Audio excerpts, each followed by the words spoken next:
Hello, my name is Janet Lust Ganes, and I'm thrilled to be here at the Holocaust Memorial and Tolerance Center. The art show that I'm going to be walking you through today is a combination of both my artwork as well as my students' artwork. The name of the exhibit is called Lest We Forget: Stories of Hope, Resistance, and Survival, Retold Through Art. This is a collection of art that I've created over the past 25 years, and my practice as an art teacher at Lawrence High School is also shown here with my interest and passion for teaching about the Holocaust through art. My artwork starts over here with my parents' story. My mother, who is a survivor who fled from Nazi Germany. A lot of her Holocaust narratives are shown here, and I'll explain a little bit about them in detail, as well as a combination portrait in tribute to both of my parents, my father and my mother, both who are Holocaust survivors. We have some other work that I created based on a Holocaust survivor who I was fortunate enough to meet, who is not related to me. Her name is Ethel Bauer-Katz, more about that later, as well as my student work. Some of these students who were fortunate enough to meet survivors and document their personal narratives as well. As part of my teaching about the Holocaust through art, I've brought my students to this museum. We have taken a deep, immersive dive into learning about the history of the Holocaust and what the anti-Semitism back then led to. The museum docents and artifacts and exhibits do a wonderful job to help educate young people today so they can become profoundly aware of what hatred can do, hatred to any group if left unchecked.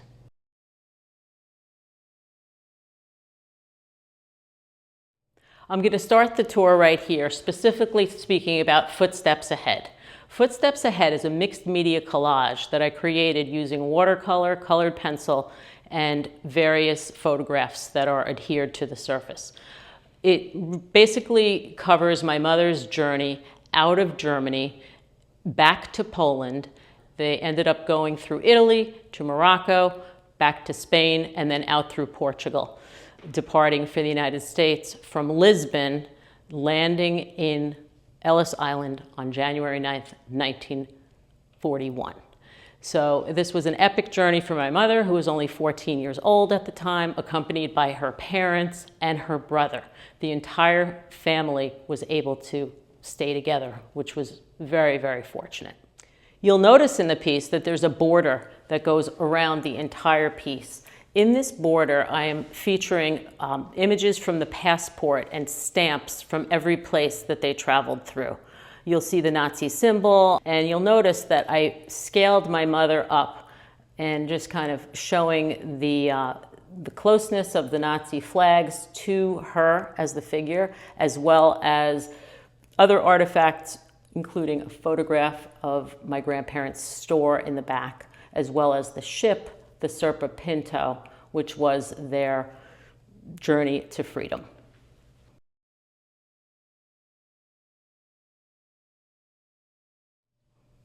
Tales of Resistance is a 6-panel etching in which I incorporate my mother's authentic handwriting with my illustrations.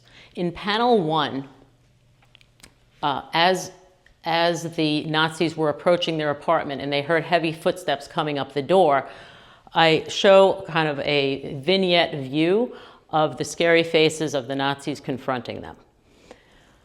When they entered the apartment, they demanded that my grandmother hand over a shortwave radio, which was not illegal at the time, but they had heard that they owned this radio and they wanted to strip them of any kind of access to news.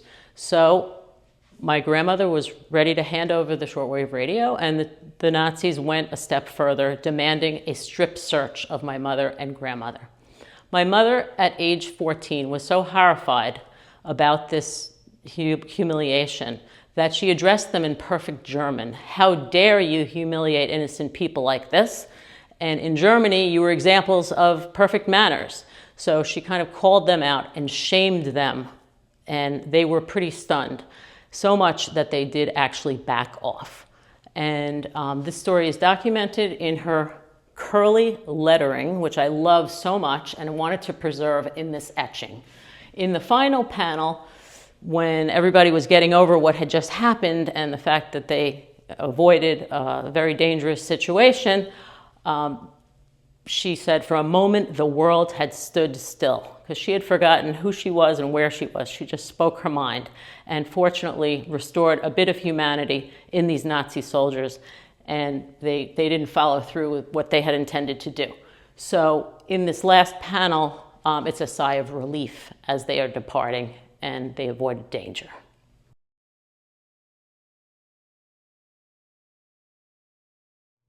Shortly before Fanny and her family left Berlin, the Nuremberg Laws of segregation were instituted, and she was directly affected by them. In this sculpture over here, called Nicht für Juden, I have pictured Fanny and the feeling she had when she noticed these benches suddenly marked in the park in Berlin that they were not for Jews. And just bringing this story to life using the medium of clay was kind of a rare thing for me. And I chose to use this medium of clay to depict the story because Fanny herself was an artist and clay was a medium that she loved to work in. The benches were tagged, and Jews were supposed to sit on ones that said "for Jews only." She chose not to sit on them. There were other horrible segregation laws that went on during the time and were enforced.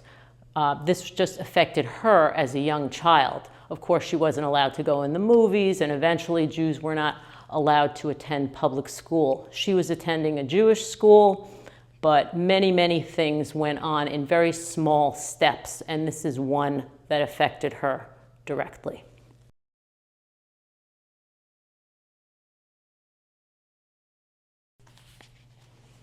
I'd like to show you a book that Fanny wrote. It's called Remembering Regina, My Journey to Freedom. And in this book, which actually started with the handwritten pieces that she wrote for my etchings, she continues to tell about not only her journey through living in Nazi Germany, but her travels and her deep and complicated relationship with her own mother, Regina. And there's a picture in here of my grandmother, Regina, and the reason the book is titled Remembering Regina, My Journey to Freedom is because my grandmother, a very dynamic and independent woman, was responsible for saving the family. She did everything she could to get my mother, her brother, and my grandfather out so the family could stay together. And Remembering Regina, I'm proud to say, was published by Yad Vashem when my mother was 90 years old. And like you can see over here, she actually started writing it with a pen by hand and rewriting it and refining it until she could really feel the catharsis and the relief of having told about so many of her family members who didn't make it out. And the history of storytelling goes on in my family because she talks about Regina as a storyteller and somebody who survived World War I also, and went through so much suffering to come to the United States and look for a better future. And you'll notice the cover of the book refers back to my piece called Footsteps Ahead.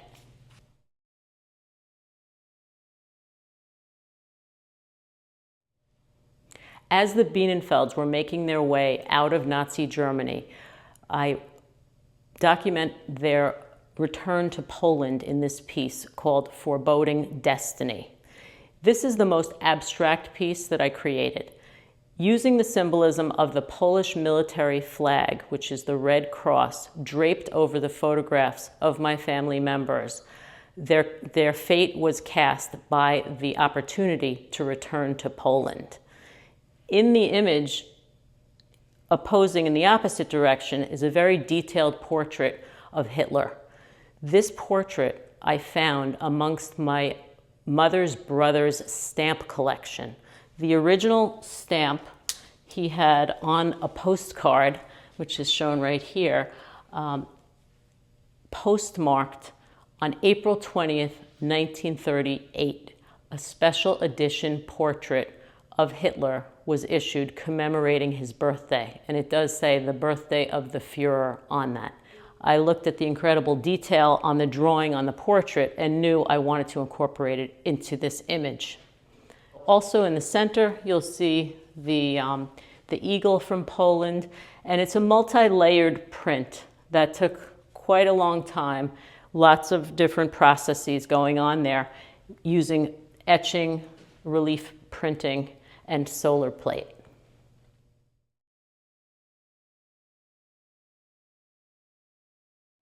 Next to Forboing Destiny, I have a pencil drawing right here of my mother, and it's called My Mother Contemplating.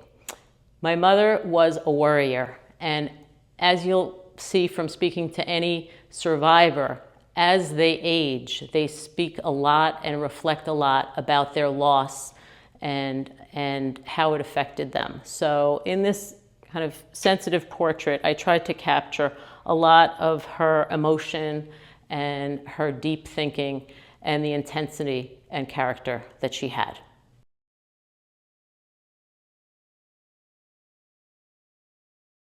After my parents passed away, I decided I would create portraits in tribute to them.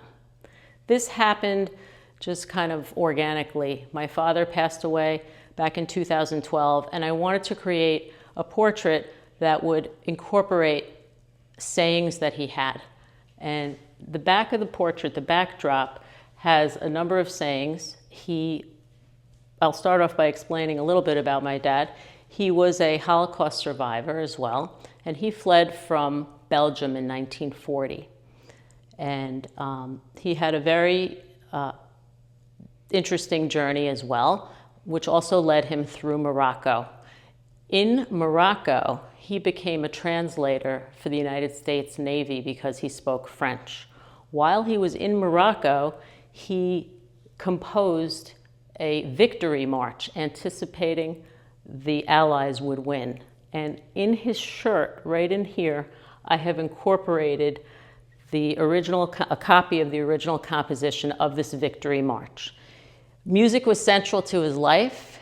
He had a lot of joie de vivre, as he would say, and celebrated Jewish music by playing a lot of folk songs on his violin, which I've also incorporated some of that musical pieces as well.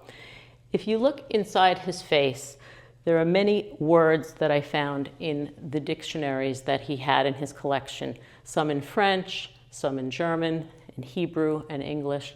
And those were words that I found that had symbolic meaning for me about the character that he was. But this piece called Text Portrait Dad was created first and led me to create the one of my mother. This portrait I created evolved much quicker than the other one because I kind of had an idea how I would do it. And I'll speak about that process in a couple minutes. But this portrait of my mother incorporates the handwriting that I explained earlier that was found in these etchings over here, Tales of Resistance. So by incorporating the handwriting as the backdrop, you can actually read the two stories of defiance that she experienced. So running behind the figure are those narratives as well as inside her face. Her words defined her, and the experience that she survived defined her. Also, she was an artist, so she wrote about her love of animals and sculpted them, and many other writings are incorporated into the formation of her face, following the contour lines. On her scarf is a poem that she memorized as a young child in Germany by Friedrich Schiller, as well as on her clothing, I have her favorite opera mixed in with her favorite recipes. So other ways to honor and cherish her memory.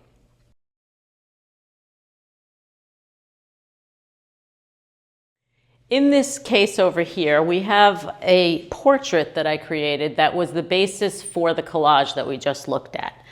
The portrait of my mother is composed first of a pencil drawing that I did that was very small, and I enlarged it and created a line drawing overlapping the shading of her face. Each line that was done with fine tip pens, using cross hatching and hatching, just kind of was used to bring out the light in her face. I wanted to try to illuminate the portrait, but have the emotion in her face. And being that she had endured a lot of these difficult times, I did want to try to incorporate somewhat of a smile as well. The next piece I'm going to show you is also a triptych, a 3-panel painting that tells the story about a survivor who was not related to me, but somebody who I was fortunate enough to meet. Her name is Ethel Bauer Katz. Ethel was part of the Adopt a Survivor program that I participated in about 20 years ago.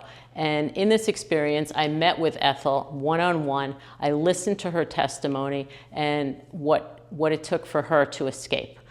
In this piece, panel 1, she was hiding in her farmhouse in 1944, and suddenly the local militia came to attack and murder the Jews.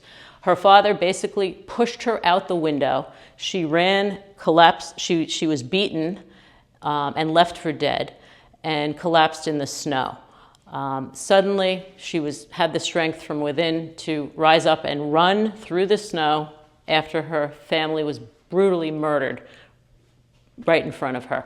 At age 17, she was running through the snow on a cold night in March in a nightgown, barefoot, nowhere to go, totally desperate, and she collapsed in the snow and prayed and urged God for a miracle.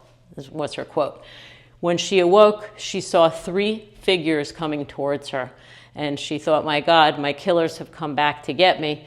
But fortunately for her, it was her saviors. There were 3 farmhands who had worked for her dad and recognized her and reached out and rescued her. Next to this piece of Ethel that I created, I have my students' work. Other pieces that I'd like to feature from Adopt a Survivor. One is the story of Giselle Warshawski. The student over here has pictured her as an older woman telling her story, reflecting on her past. That is called Candlelit Reflection.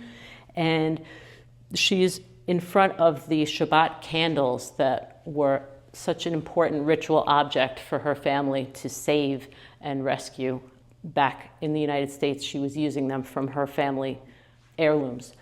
Over here, we also have another image of the story of Giselle Warshawski as she was fleeing on Kristallnacht as a young girl. She's in the pink shirt right here, and she's being whisked away on the night of broken glass. The student used acrylic paint also, combined with pieces of broken glass.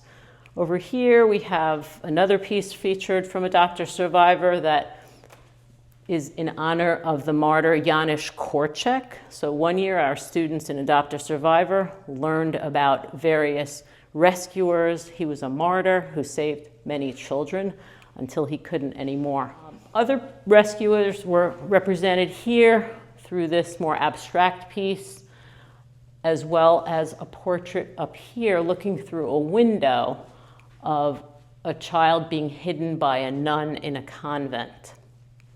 So whether students were creating work based on original testimony of survivors or on various stories that they learned from artifacts in museums, here we have one based on propaganda, another one over here that is symbolic of the cattle car journey of the Jews to the concentration camps as they were being deported.